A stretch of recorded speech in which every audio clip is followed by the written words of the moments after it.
Good morning. God never takes a day off to love, to care, to keep us safe and guide us in every moment in our lives. May His presence be with you always. It's absolutely true, dear children, and this we can realize from the marvelous ways that the good God is guiding and carrying us safely in this time of uncertainty. A happy Wednesday to you all. Well, coming to today's class, the topic is one of current socio-economic relevance which creates an awareness about population dynamics and the trend in global migration pattern. The secret of moving ahead is getting started. Come on, let's move ahead and listen to today's topic, migration and urbanization. Before we look into the concept, a few questions come up to our mind, like why people migrate? And then I can ask, where are the people who migrated? That is, where are they distributed? Well, these are some of the common questions that usually come to our mind. Why people migrate? There are a lot of reasons which we will be discussing. And where are they located now? They are all distributed across the globe. The term migration simply means to move from one region to another. It applies to both humans as well as animals. Birds fly thousands of miles from cold regions to warmer regions to escape the harsh and bitter winters. Today's learning objectives are to study the meaning, the causes, and the consequences of migration. What is migration? The term migration, in simple terms, refers to the movement of people from one place to another with the intention of settling permanently or temporarily in a new location. One of the most important aspects of social science is human migration. It has maintained a close relation with mankind from its earliest stage. During the early days, people moved from one place to another in search of food.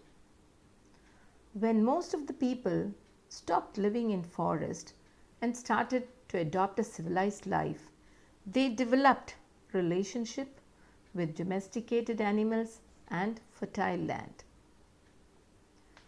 As a result, mobility of mankind changed considerably. They almost left their nomadic life and started to live in permanent settlements. So, from a nomad, he became a settler. At this stage, people continued to move from one region to another in search of fertile land for cultivation.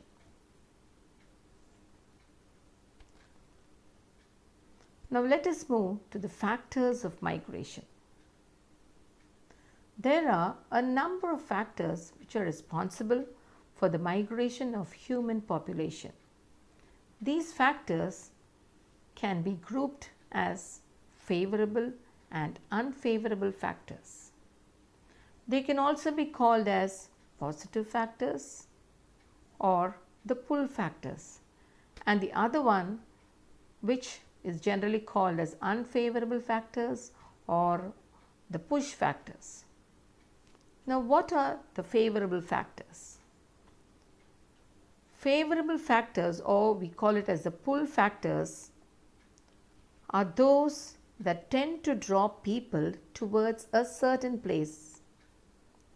For example, where you find more work, access to shops, better housing facilities, better education facility, more healthcare access, a clean water, good sanitation, and so many. So these factors, they pull people or they attract people towards a particular location. And the next, they are also called as positive factors that draw people towards a certain place. Next, we see the unfavorable factors, or they are also called as the push factors.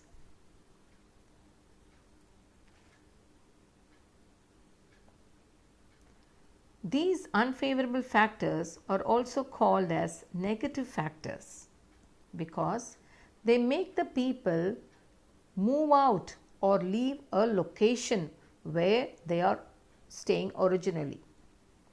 So these negative factors in a person's place of origin which drive them or push them away from that place to somewhere else. Now let us see the various causes which are responsible for human migration, and they are categorized under 5 groups like natural causes, economic causes, socio-cultural causes, demographic causes, and political causes.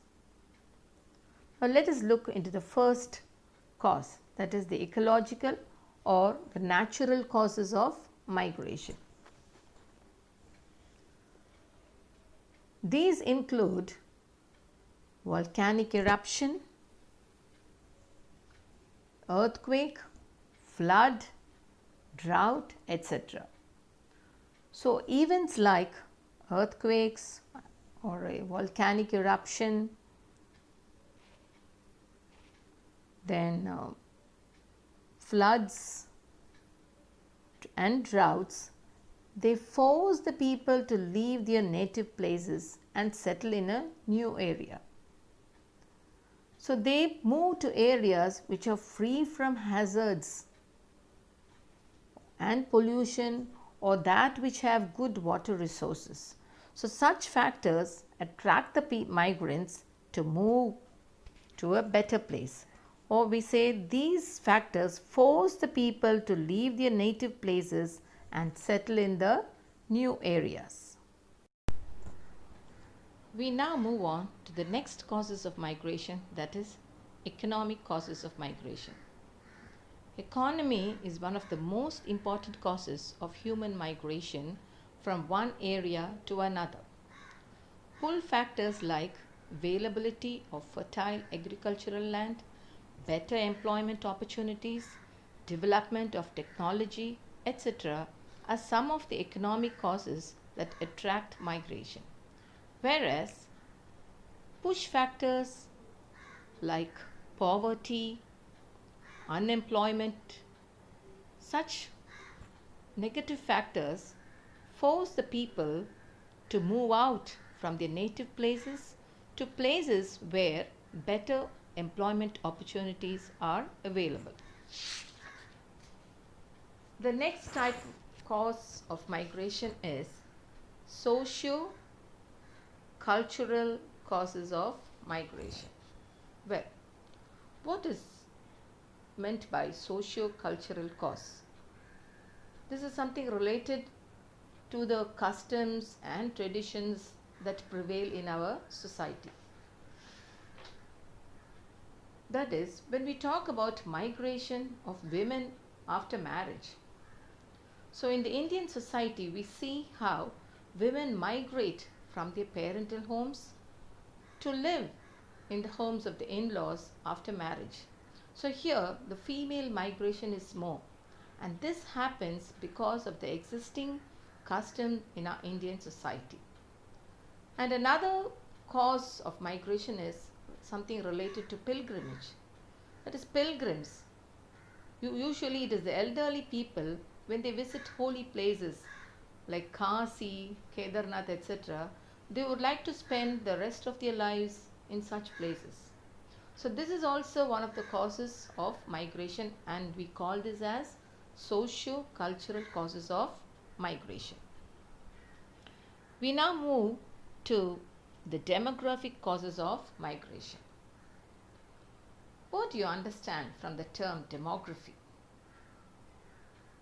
This word refers to the characteristics of human population such as age, sex, income, etc. So in the demographic sense, the population composition like age and sex, overpopulation and underpopulation are the major causes of migration. So when we refer to age and sex, we infer or we understand that it is mostly adults who prefer to migrate from one place to another because they can adapt themselves to the new environment, to the new atmosphere, to the new culture and so on. And next to adults, it is women who migrate after marriage. That is, when you compare them with men, it is women, the number of women who migrate is more than men. And the next reason is overpopulation. That is, when a place is overpopulated, it becomes a push factor for people to leave that place and to go in search of better or greener pastures. So here, overpopulation becomes a push factor and underpopulation is a pull factor. So statistics show that people have migrated in millions to countries like Australia and Canada. And the reason here is underpopulation. So underpopulation has become a pull factor in this case. The next cause of migration is political causes. So various political causes like colonization, then wars, and the policies adopted by the government have always been playing an important role in human migration from time to time. Wars have become one of the significant causes of migration since ancient time. And we know that is at the end of the Second World War. Many Europeans, people from European countries, they migrated to USA. So here we see how wars have played an important role in making people shift or migrate from one country to another. So this visual which you see on screen, that's a very fine example for migration due to a political cause. So this visual which you see is what happened in India soon after our independence, at the time of partition, when India was partitioned into India and Pakistan, how people migrated from the other side, that is vice versa. The Muslims who were living in India were forced to migrate to Pakistan, and the Hindus who were living in the other side of India, that is on the northwestern side, that is in Pakistan, the new Pakistan, they were asked to move to India. We are now going to look into the different types of migration. So migration shows the trends of social changes. During the process of industrialization and economic development, people migrated from farms to industries, from villages to cities, from one city to another, and from one country to another.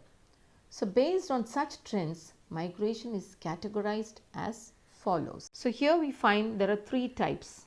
First is based on the movement associated with administrative limits. The second one is based on the willingness of the migrants for migration.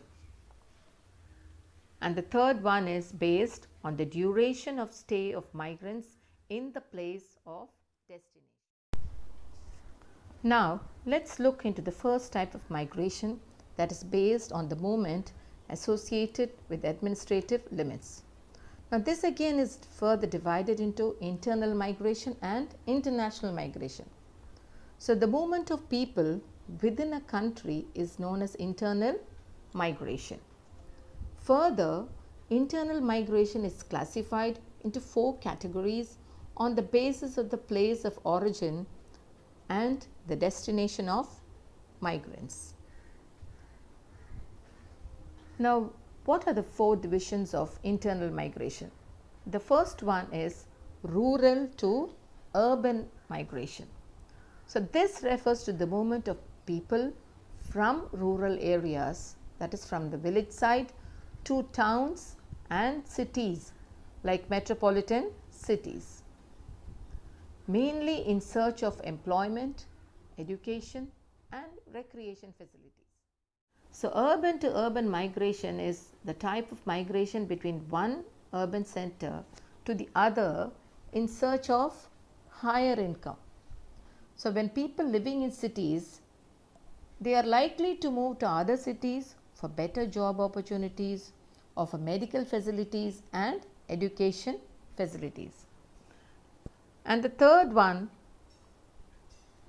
is rural to rural migration, that is when people migrate from one village to another. So, here people move from one village to another mostly in search of better fertile land and farming resources. And the fourth one is urban to rural migration. So, this is the movement from urban centers, that is from cities back to villages. Here people, they move back to their villages to get rid of the city problems and to return to their native place, usually after retirement or when they retire from their jobs. So, rural to urban migration is the most common one now. So, this is what happened in the last few months.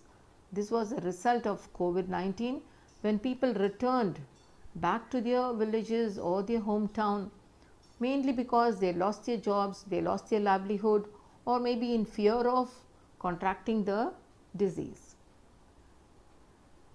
Then we come back to international migration, where people move across country borders or national boundaries when they shift from one country to another.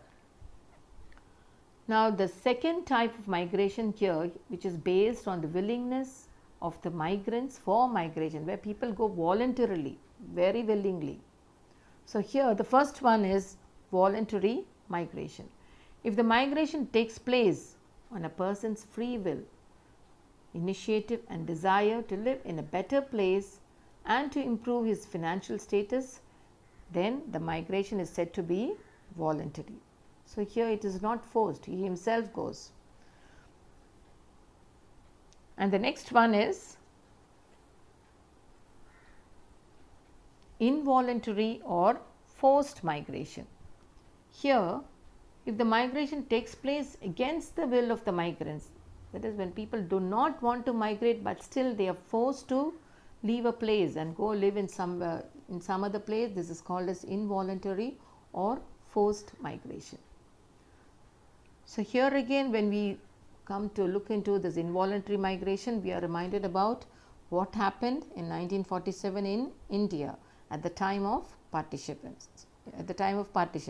So, that was also an involuntary, or we call it as a forced migration.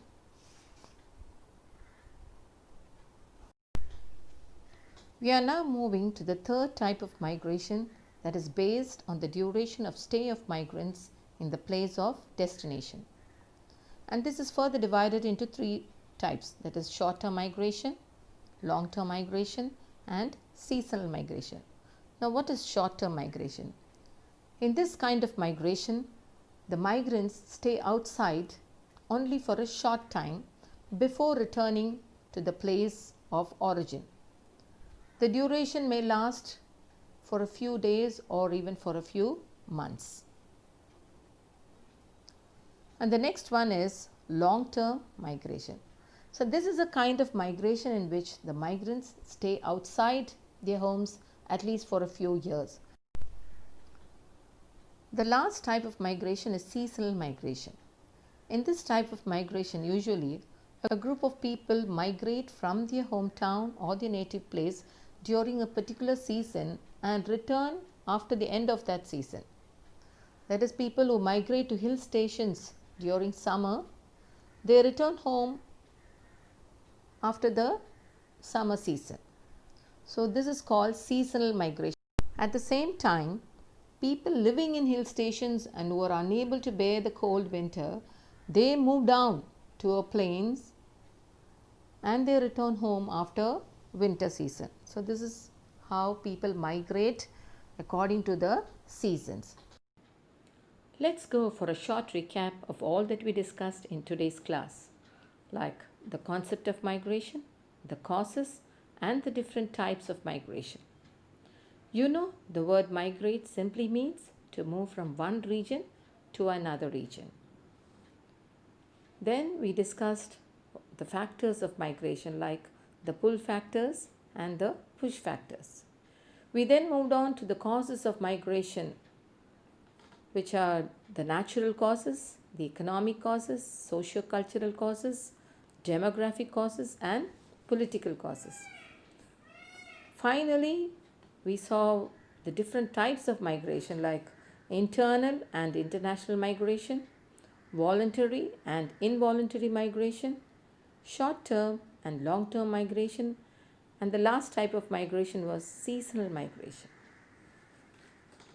I hope, dear children, you now have a better understanding of the concept of migration. Now, please take Unit 4 in your social science textbook and read pages 112 to 116 carefully and find answers to the book exercises which are at the end of the lesson.